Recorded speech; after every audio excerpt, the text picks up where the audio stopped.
Hey, what's up everybody? This is OurMusicBox and today I want to show you guys a new FL4K pet build that revolves around you and your pet doing a ridiculous amount of radiation damage to pretty much everything in sight.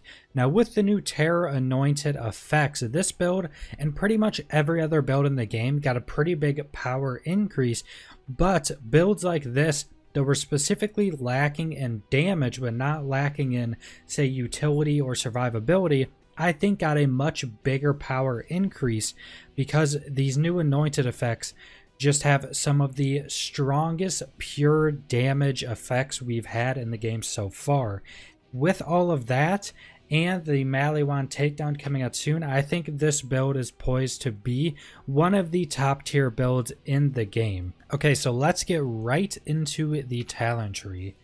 Now, the first talents we're going to be looking at are in the Stalker tree, because this is the main tree you're going to be going into, and this is the tree that's really looked over when people are making FL4K pet builds, because there are some capstone talents in here that you really need to get that damage. Now first, we have Furious Attack 5 out of 5, which shooting enemies gives you stacking gun damage and handling, just a pretty big increase to those. We also have 1 into Self-Repairing System, which gives FL4K maximum health and health regen, and 1 into All My BFFs, which shares some of your health regen with allies and your pet. These were mainly just other talents to get lower in the tree. Then we have 5 out of 5 Overclocked.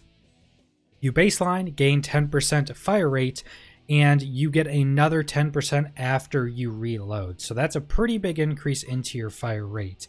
Now we have 5 out of 5 Eager to Impress, which is a kill skill. Whenever you kill an enemy as FL4K, you get action skill cooldown reduction. And whenever your pet kills an enemy, your action skill cooldown is reduced even more, and your attack commands cooldown is refreshed.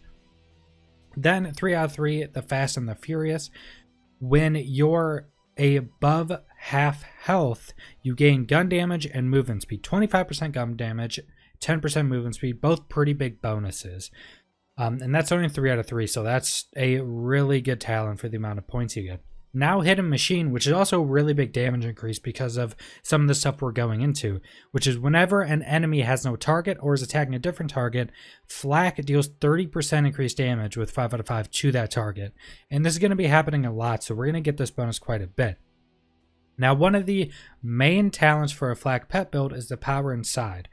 FL4K and FL4K's pet gain increased damage when you activate an action skill.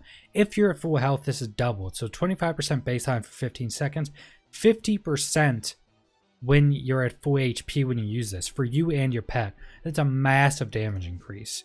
So now let's go into the other talent tree, which is Master, which is a lot of pet damage increases, and also the ability we're going to be using and our pets. So let's go into our ability, which is Gamma Burst. Gamma Burst basically teleports your pet to an area.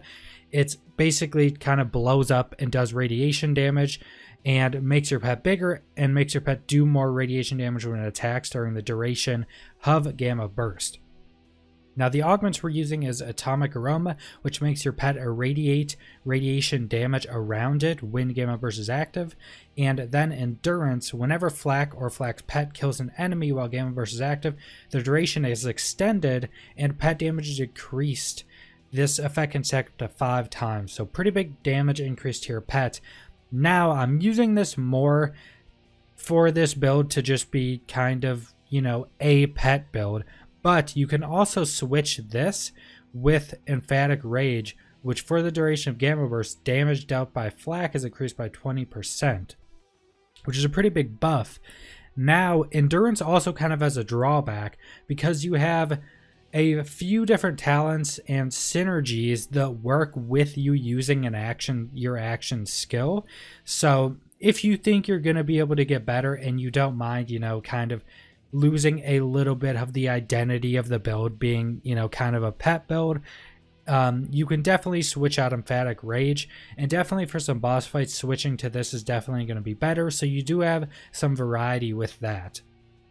The pet I'm using is the Eridium Skag, which gives you 5% damage at 5% fire rate, and its attack command is Basically, it makes your pet jump to something and create a singularity which pulls everything in, which is kind of helpful, especially with radiation damage, because it does damage to everything in an area. They blow up, do more damage. So it's pretty good with that.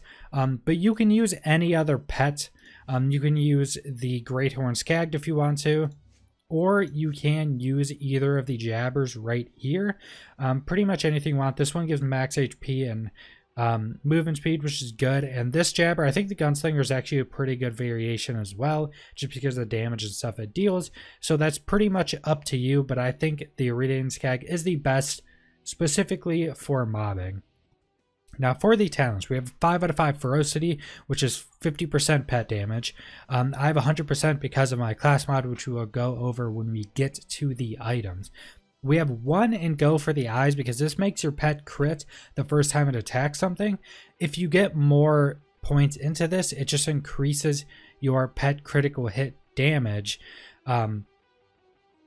But I don't think it's as worth it that much. I think just the 1 to get the guaranteed crit on first hit is worth it enough. Now we have Frenzy, a hunter skill. Whenever Flak's pet deals damage, Flak and their pet gain a stack of Frenzy, which with each stack, you guys gain damage. At 10 stacks is 40%. So 5 out of 5, really good talent, really big damage increase. Next we have Who Rescued Who. Whenever Flak's pet deals damage, Flak gains health regeneration, which is 2% of max health a second at 5 out of 5.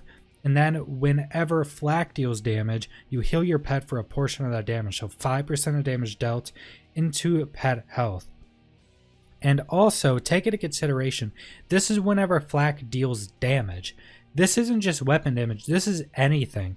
So say you're using grenades, you can throw out a grenade and it's going to heal your pet, which is also a pretty good amount of healing depending on what grenades you're using. Then when you have 3 out of 3 he bites, whenever your pet takes damage, it returns some of that damage, so 15% on 3 out of 3. And with the class mod we're using, which we'll look at in a second, this is very useful because your pet's going to be taunting everything. Then we have Psycho Head on a Stick. Hunter kill skill. Whenever Flak kills an enemy, their pet gets increased movement speed and damage for 8 seconds. Now, especially for mobbing, this is really good because it's just 10% damage and movement speed, which makes your pet get to targets faster and deal more damage. And it's whenever you kill something, and it's a pretty good buff. 1 point, always good to go into. Then we have our last 2 points, which is Pack Tactics, which increases you and your pet's damage and maximum health by 10% with 2 points into it. Just a really good passive increase to survivability and damage. Now let's go into the items. For the items, you actually have a bit of choices to make depending on what you're doing, which is always nice in a build. So first off, with the class mod, we are using the Red Fang. While Gam Burst is active, Flak's pet taunts all enemies. Now this is really good because it increases our survivability. It's really good for mobbing to have all your targets attack the pet. And also your pet is reflecting 15% of the damage, which is one of the talents we went into, which is good. This one rolled 5 Curiosity, which increased our pet's damage for 50%, which is also a pretty good increase. So this is really good for mobbing. Now a choice that's also still decent for mobbing, but I think better for bosses, is the Friend Bot, which whenever Flak kills an enemy, their pet gains second wind, which can help because a lot of the bosses do have ads that can give you second wins or give your pet second wins when you kill them, which pets do die a lot on boss fights, but your pet also gets 20% damage increase, which is good in itself. This one rolled 1 plus Psycho on a Stick, which isn't that great for bosses, but it rolled 4 Barbaric Yarp, which we didn't go into, but that gives your pet bonuses an increase, which would be, for what we're using, a fire rate increase and a damage increase. So it would increase those on the Eridium Skag. Now that would be better for boss fights just because of the different things that rolls on it and the pet just getting a damage increase. So you have some choices there. Now for the artifact, I would definitely recommend getting this one, which is, you want the Atom Bomb, which increases basically your radiation status effect R and increase the damage, the burst damage, and the radius, all really good. Now Victory Rush is really good for mobbing, which when you kill badass, you gain 80% movement speed and damage for 60 seconds. You're pretty much always going to have this up. There's not really any other good different choices for this, but mainly you want to go for the atom bomb. Now for a grenade, you don't need a recurring hex. If you have a radiation grenade, that's going to be better damage, but mainly what you're looking for in a grenade right now is one that has this Terrified Anointed effect.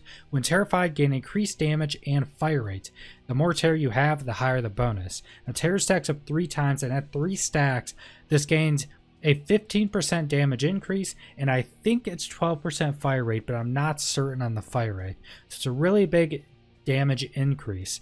Now for the shield, you can use whatever shield you like to use. This one does have radiation resistance, which is good, and this is super tanky shield. It's the recharger. Your shield instantly begins recharging when broken, 20-second cooldown, big capacity, all really good. There is a shield that makes you immune to radiation damage if you want to get that.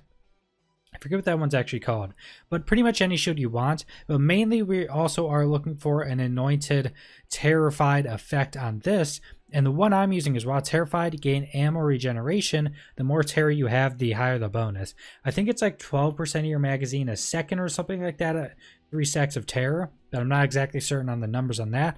But the higher the magazine of the weapon you're using, the more ammo regen per second you're going to get with this, and it's overall really good, even though we use a lot of fast firing weapons, so we still have to reload, but it still adds a lot of firing time to the weapons. Also, and I don't think I have a shield on me, there are a good amount of new Terrified effects that can be in shields.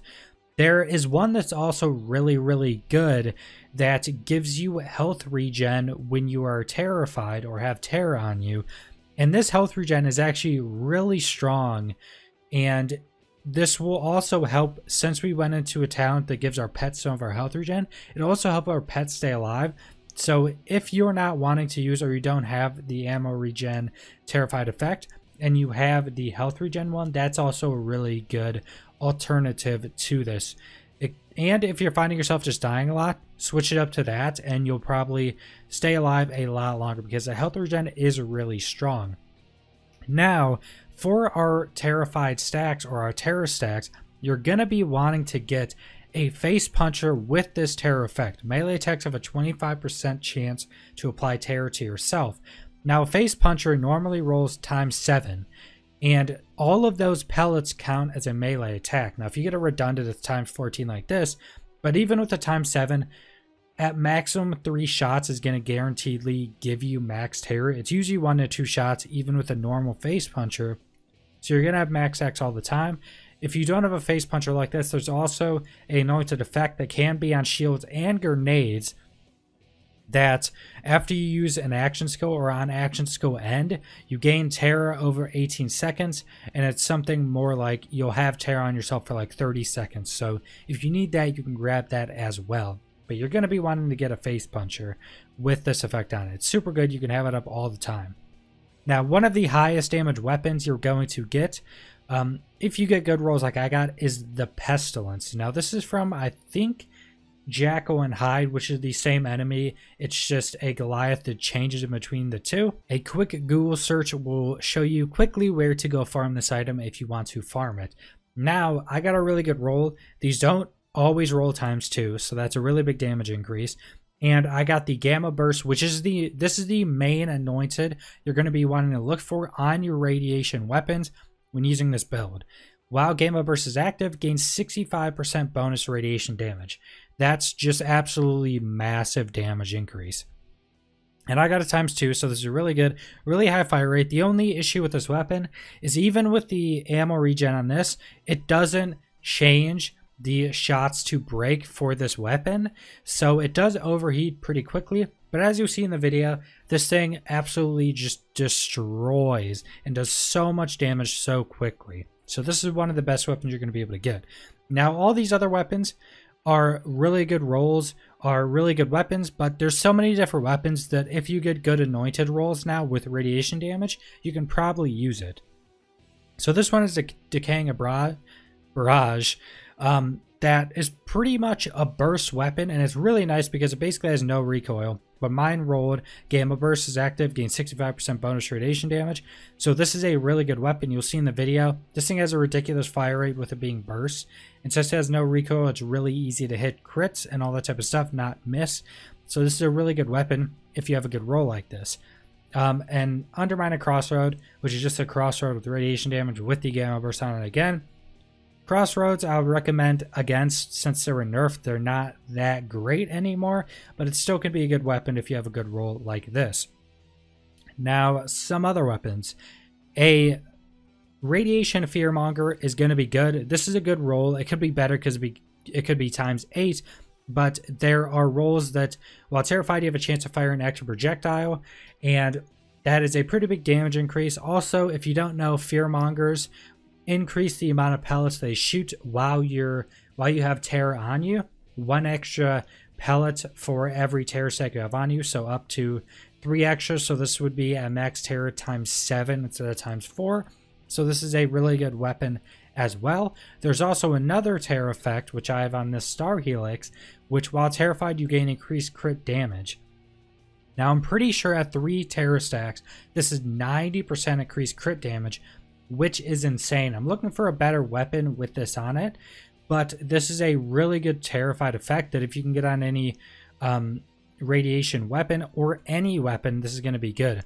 Also, you can use other weapons that aren't radiation damage based if they have good terrified anointed effects on them. So any other, I only have radiation damage weapons on me right now because I wanted to keep with the theme of the build a bit more. But if you want to use other elements, go ahead and use them. If you're getting these terrified anointed effects on them as damage increasing ones that I'm showing here, they're going to be really good damage. So you're going to want to be mainly looking for that. If you want to stick with all radiation, you can, but you can use other elements. I have a laser exploder that has a chance to fire an extra projectile. That's decent. I have a ×2 Shred-a-Fire with increased crit damage. Pretty good. I have a Rowan's Call, which I really didn't use a lot because it has... it doesn't have one of the best anointed on it, but Rowan's Call are going to be really good. And, you know, any really top tier weapon is going to be really good with this build. So that is pretty much the entirety of the build. So I also forgot to mention why I think this build is going to be one of the best builds going into the first round of the game, the Maliwan Takedown. Now, if you don't know, the different elements of the game, or at least some of them, can have different damage modifiers going from normal to true Vault Hunter mode, and radiation is one of them. So in normal mode, radiation does no damage increase to shields. It does normal 100% damage. But once you get into true Vault Hunter mode, radiation does an extra 50% damage against shield, which is why I was showing Slaughter Shaft footage in this video, or I guess it'll be after the commentary. But since it's a Maliwan takedown, a lot of Maliwans are going to have shields, which is going to make this build just do a ton more damage. So that is also one of the reasons I think this build is going to be such a good build for the raid. So subscribe if you want to see more Borderlands 3 content. Leave a like if you liked the video. Leave a comment down below what you think about this build. If you have any questions about where to get any of the items, any of the talents, or how the build works, or anything like that, leave it in the comments. I'll try to reply to everybody, and thanks for watching.